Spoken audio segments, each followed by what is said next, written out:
Hello. Hello. Hello. Deepti. बोलो दीप्ति। ये तुम ही हो। तुम शायद भूल गई कि मैं तुम्हारी खामोशी भी पहचानता हूँ। हम्म। तुम लेट हो रही ना।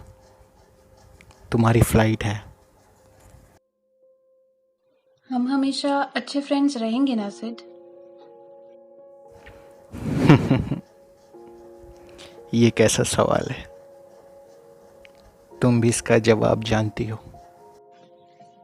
You have been my best friend ever. Thank you Sid for always being there. अच्छा चलो ठीक है, अब मैं चलती हूँ। तुम अपना ख्याल रखना। बाय। तुमको पता है कि मैं कभी बाय नहीं कहता। तुम भी अपना ख्याल रखना। लेकिन आज तो कर दो सिड। नहीं, शायद कभी नहीं।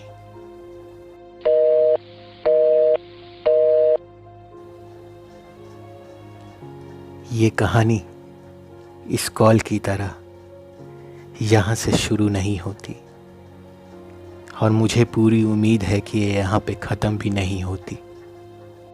नमस्कार, आदाब मेरे दोस्तों। यादों संग के पहले सफ़र में आपका स्वागत है।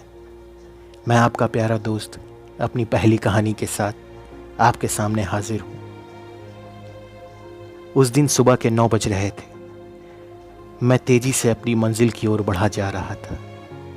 मेरे माथे पे पसीना और चेहरे पे घबराहट साफ दिखाई दे रही थी। जैसे जैसे घड़ी की सुइयां 9 की तरफ बढ़ रही थी, उतनी तेजी से मेरे कदम स्कूल की तरफ बढ़ रहे थे। ऐसा रोज होता नहीं था कि मैं लेट हो जाऊं, पर पिछली रात ना जाने क्यों मुझे नींद नहीं आ रही थी। शायद इसीलिए सुबह उठने में मुझे देरी हो गई। अचानक चलते चलते मुझे याद आया कि आज वेडनेसडे है और हमारा पहला लेक्चर मिसेस नायर का है। फिर मुझे याद आया कि मिसेस नायर तो अपने प्लांट किंगडम में बिजी हैं। खैर, तेजी से मैं अपने स्कूल गेट से एंट्री करते अपने क्लास के सामने पहुंचा। मे आई कम इन मैम, कहीं ये सोचते हुए कि वो बोलेंगी नो, स्टे आउट।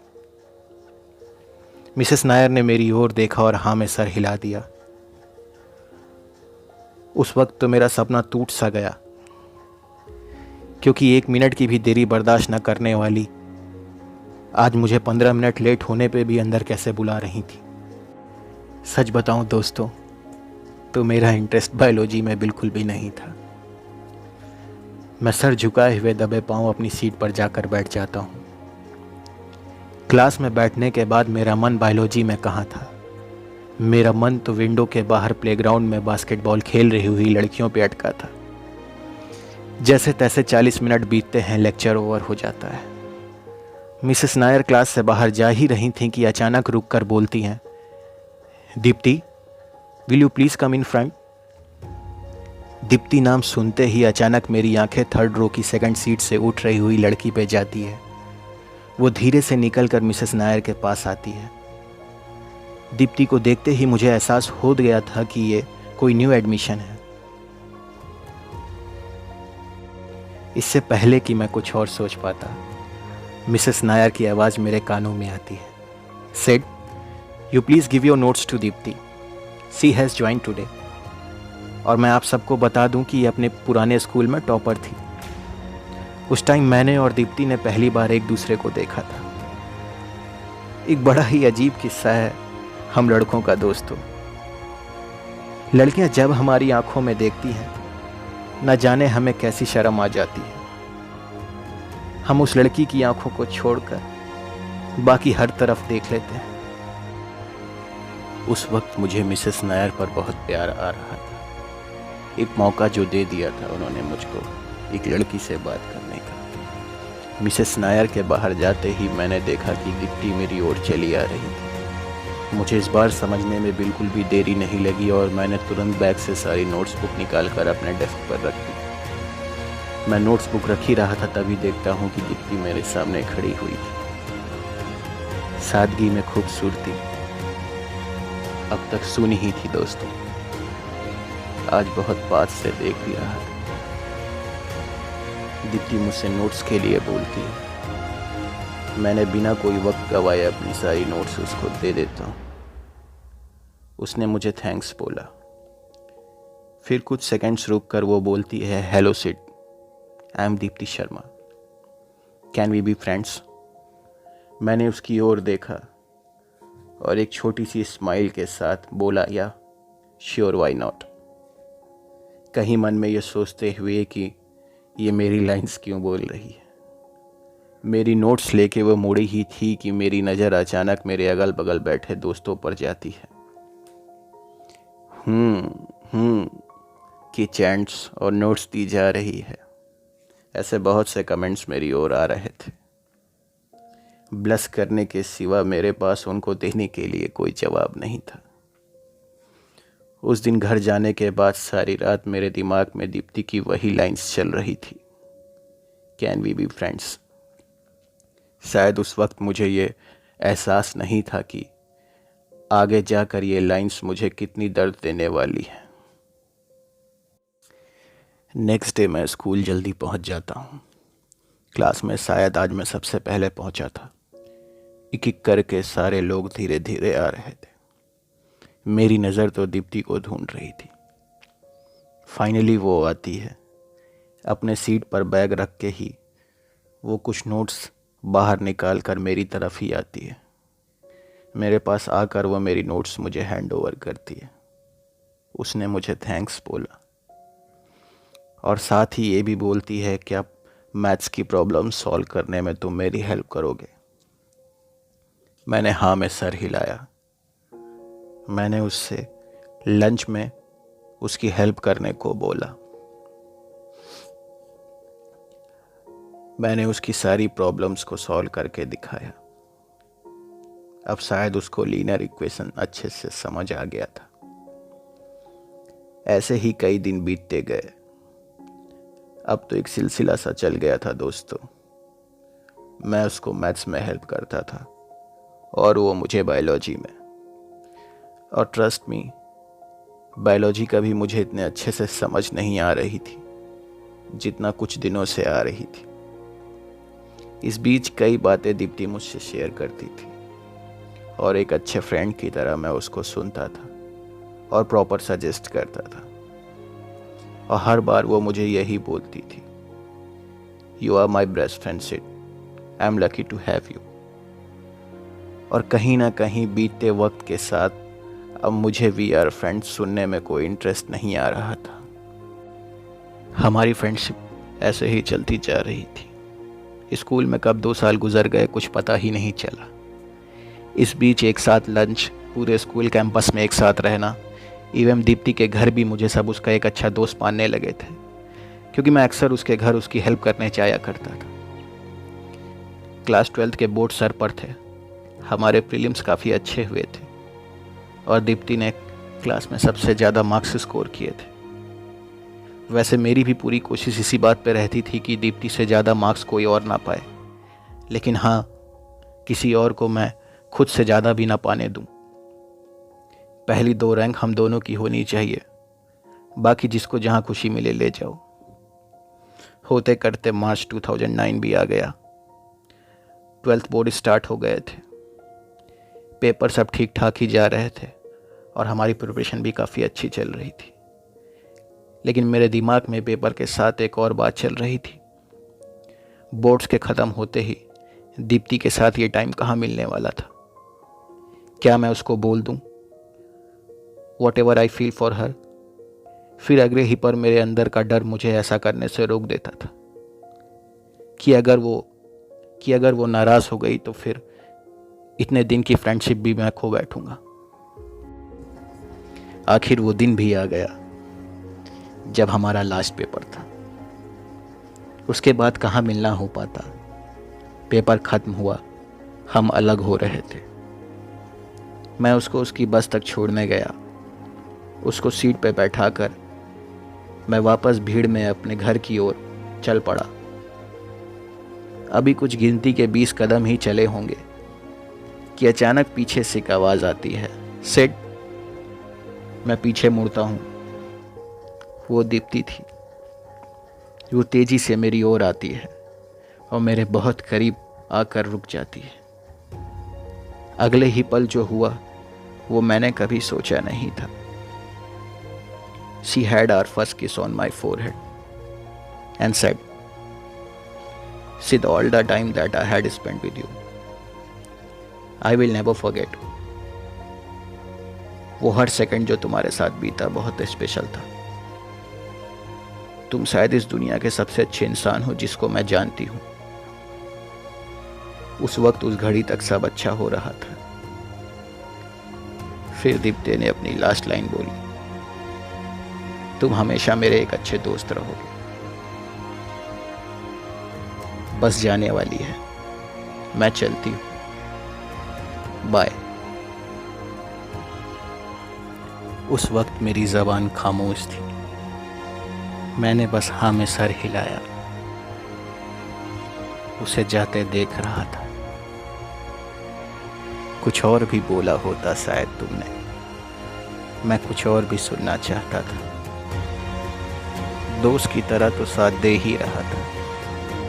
मैं ताउम्र तुम्हारा हमसफर बनना चाहता था।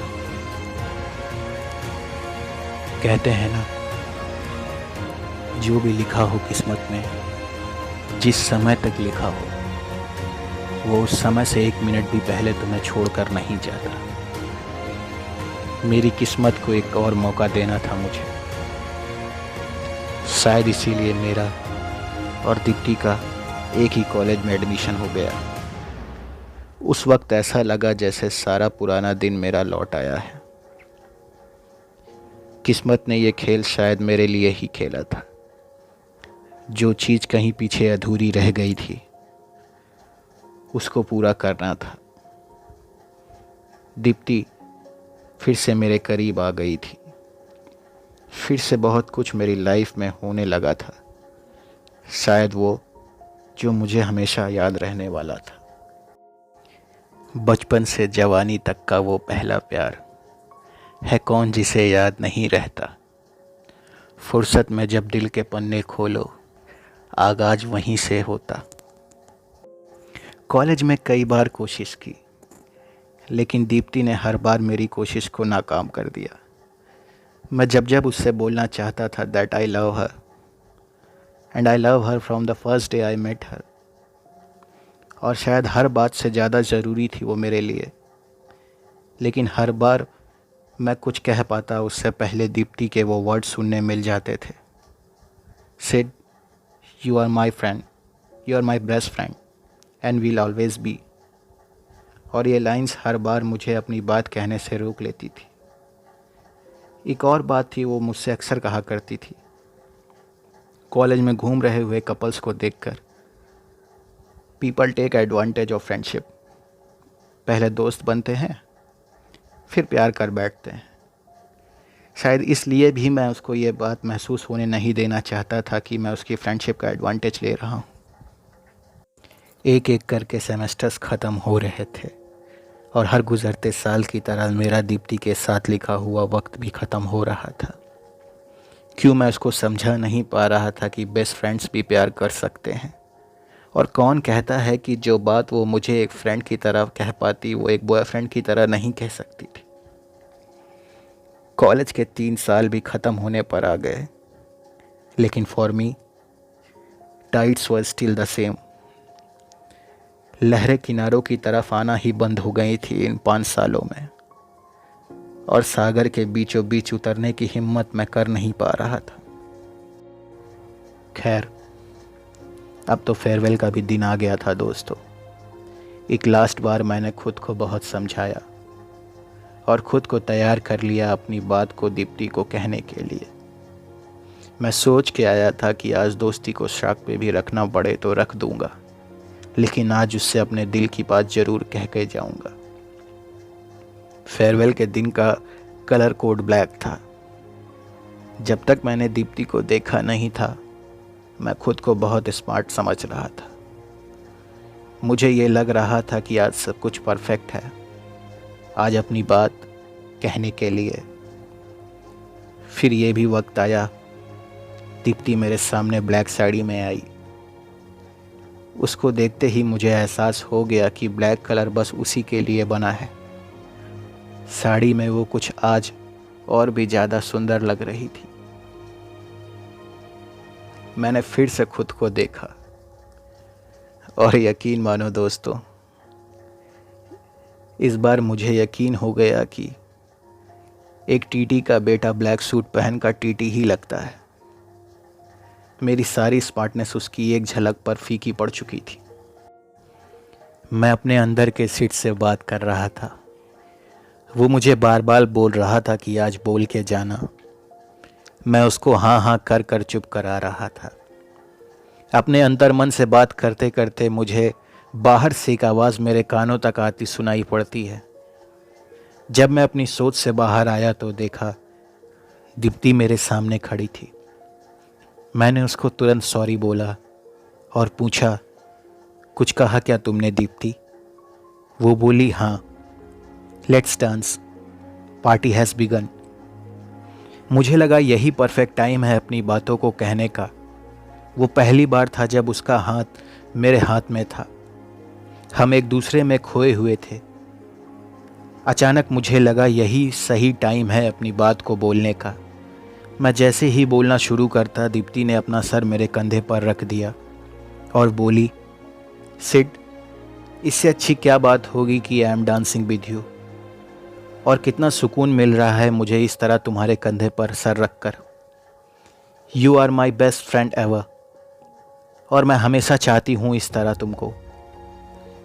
मैंने उसकी ओर देखा और बोला, तुम सच कह रही हो दीप्ति, हमारा साथ रहना चाहिए। मैं तुम्हारे लिए अच्छा इसलिए था क्योंकि तुम खुद बहुत अच्छी हो, और अपना साथ बिताया हर समय मेरे लिए स्पेशल था। दीप्ति फिर से एक बात बोली, thanks for being my friend Sid. मेरे अंदर का सिड मुझे एक बार फिर से कचोड़ रहा था। वो बार बार कह रहा था, बोल दो बोल दो। मैं चुप था और मैं चुप था। मैं फिर से सोच में पड़ गया और चुप रहना ही सही समझा। पार्टी के ख़त्म होने के बाद मैंने उसको घर तक ड्रॉप किया और अब रोज़ मिलने का सफ़र लगभग ख़त्म होने वाला था। वो गाड़ी से बाहर उतर के अपने गेट के दरवाजे से मुझे वेव करती है। मैं मुड़कर अपनी राह में आगे बढ़ जाता हूँ। इस बीच कई बार हम फ़ोन पे बात करते थे। वो मुझे अपना हाल बताती थी, पुरानी बातों को याद कर कर कभी थोड़ा मुस्कुराती तो कभी थोड़ा नम हो जाती थी। कई बार जब वो शॉपिंग पे आती थी तो पहले ही मुझे कॉल कर कर बुला लेती थी। अब तक मुझे भी समझ आ गया था कि मुझे लेके दीप्ति के दिल में कुछ भी नहीं है। वो मुझे अपना सबसे अच्छा दोस्त मानती है। तो मैंने भी पूरी ईमानदारी से ये ख्याल दिल से निकालने की कोशिश की कि हाँ, वो मेरे लिए सब कुछ है। लेकिन दोस्तों, मैं आपसे पूछना चाहता हूँ कि लड़कियों के लिए दोस्ती की हद क्या होती है? मुझे तो आज तक समझ नहीं आया। क्या आप बता सकते हो? दिन बीतता रहा। फिर एक दिन अचानक दीप्ति की कॉल आती है। उसने मुझे मिलने को बुलाया। हर बार वो मुझे कॉल पे बता देती थी, लेकिन आज उसने बस यही बोला कि कुछ बात करनी है, मिलते हैं। मैं उस जगह पर जहां हम हमेशा अक्सर मिला करते थे, टाइम से 15 मिनट पहले ही पहुंच गया था। खैर, वो आती है और मुझसे मेरा हाल पूछती है। मैंने उसके सवाल का रिप्लाई सवाल से दिया, अचानक क्यों बुलाया? वो कुछ रुक कर बोलती है, said, I am going to get marry. Family ने एक लड़का पसंद किया है और इवन लड़के की फैमिली ने भी मुझे पसंद कर लिया है। लड़का यूएस में सेटल्ड है वो 1 महीने के लिए इंडिया आ रहा है, तो सारा कुछ इस 1 महीने में हो जाएगा। मैं शादी से पहले एक लास्ट बार तुमसे मिलना चाहती थी, इसलिए तुमको यहाँ बुलाया है।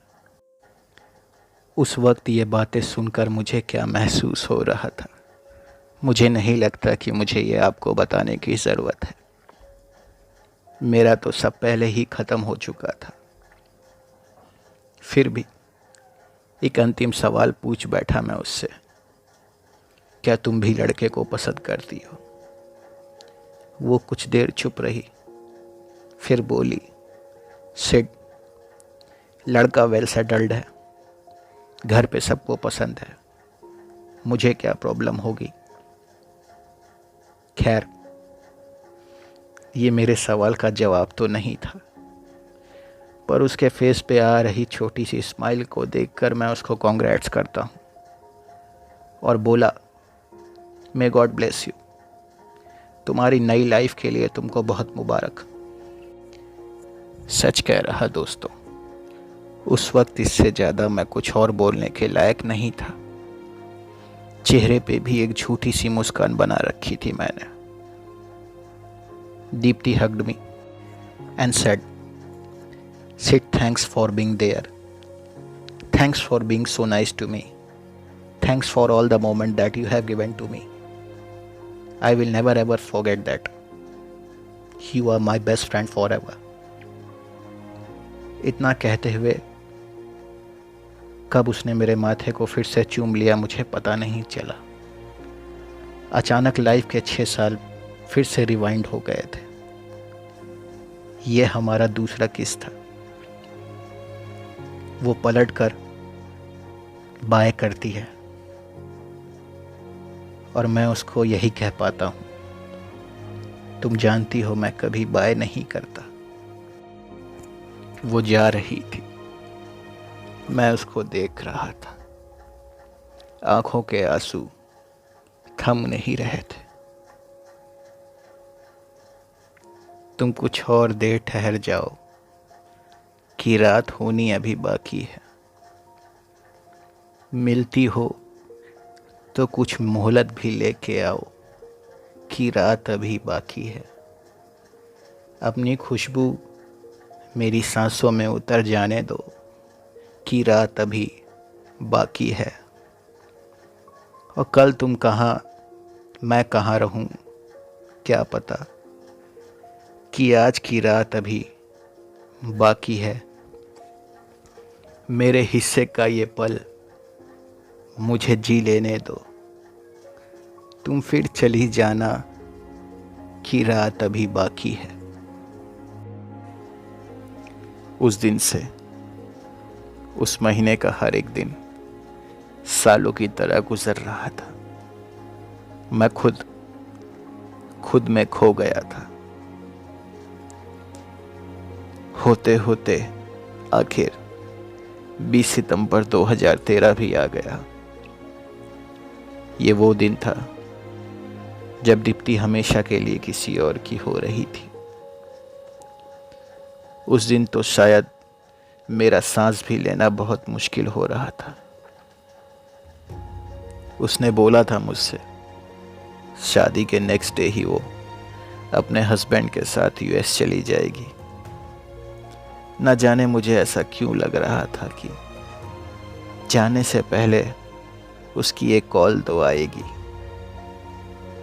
वो बिना मुझसे बात किए कैसे जा पाएगी।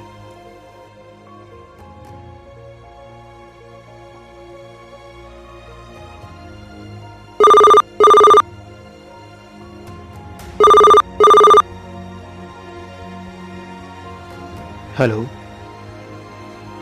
हेलो हेलो दीप्ति, बोलो दीप्ति, ये तुम ही हो। तुम शायद भूल गई कि मैं तुम्हारी खामोशी भी पहचानता हूँ।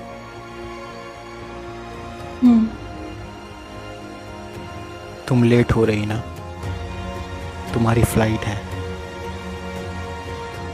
हम हमेशा अच्छे फ्रेंड्स रहेंगे ना सिड।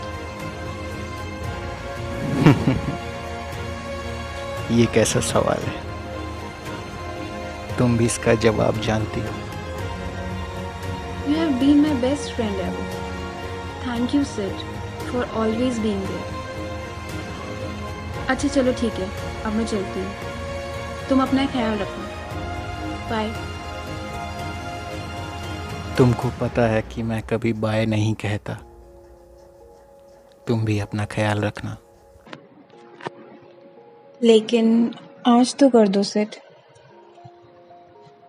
नहीं, शायद कभी नहीं।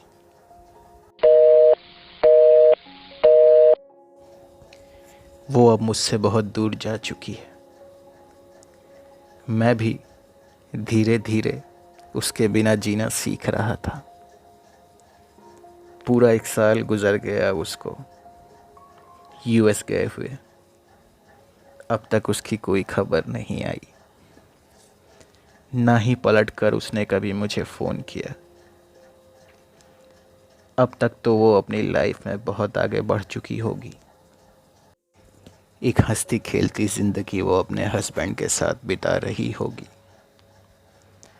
अब वक्त आ चुका है कि मैं भी अपनी लाइफ में आगे बढ़ जाऊं। अभी मैंने खुद को संभाल कर चलना शुरू ही किया था। It was 27th November 2014. I got a call from one of my friend Ashu, who was living in the very same society जहाँ दीप्ति रहती थी। उसने मुझे बताया, भाई दीप्ति के घर बहुत से लोग आए हुए हैं, कुछ गड़बड़ सी लग रही है, तुम आ जाओ। उस वक्त मुझे कुछ समझ नहीं आ रहा था, लेकिन मैं बिना वक्त गवाए दीप्ति के घर तक पहुंचा। वहां देखता हूं कि भीड़ लगी हुई है। अंदर तो पहुंच ही नहीं पा रहा था मैं, और ना कुछ दिखाई दे रहा था। पास में खड़े एक अंकल से मैंने पूछा, अंकल क्या हुआ? वो बोले, शर्मा जी की daughter and son in law आज ही यूएस से वापस आ रहे थे। एयरपोर्ट से घर के लिए जब वो निकले तो रास्ते में उनकी कार का एक्सीडेंट हो गया। शर्मा जी की डॉटर अब इस दुनिया में नहीं है। शी इज नो मोर। उस घड़ी, उस वक्त मुझे ऐसा लग रहा था किसी ने मेरे ऊपर कार चढ़ा दी हो। मेरे पैर कांपने लगे थे। शायद बॉडी में ब्लड सर्कुलेशन थम सा गया था। आई वॉज ऑन माई नीज।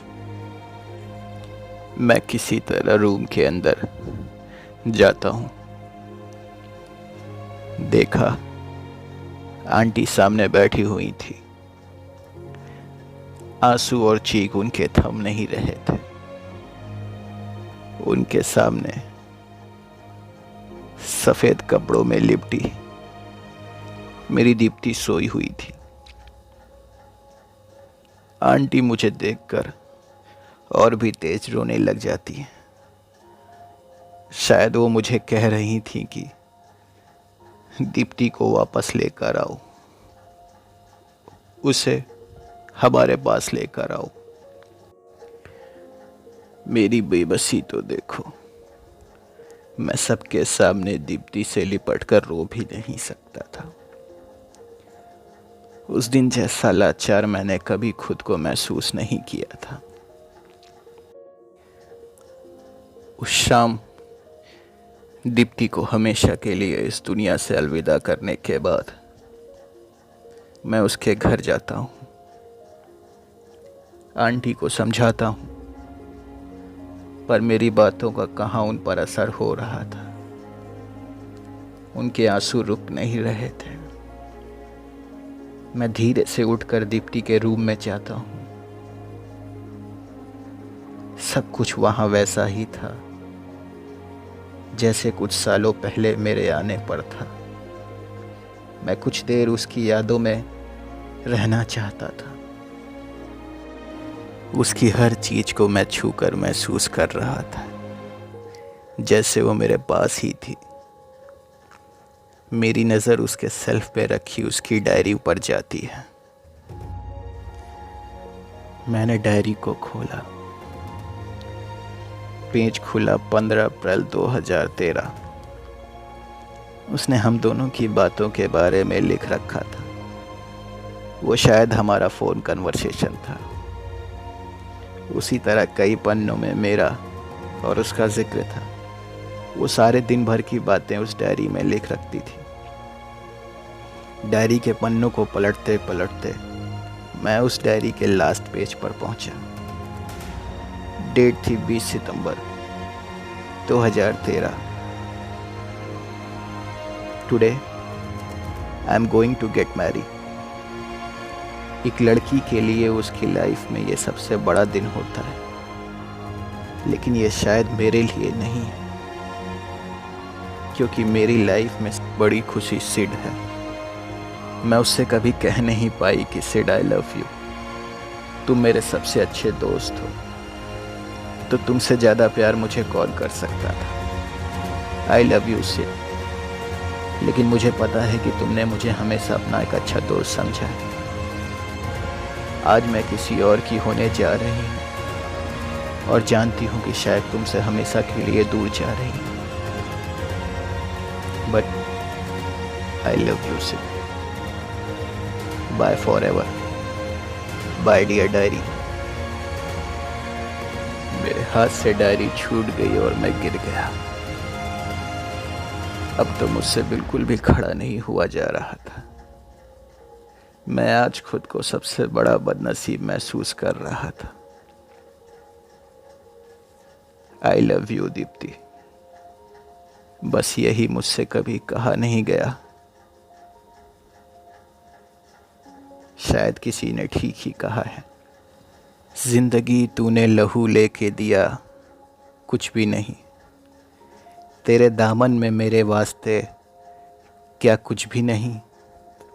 हमने देखा है एक ऐसा खुदा यहाँ सामने, जिनके वो सचमुच का खुदा कुछ भी नहीं।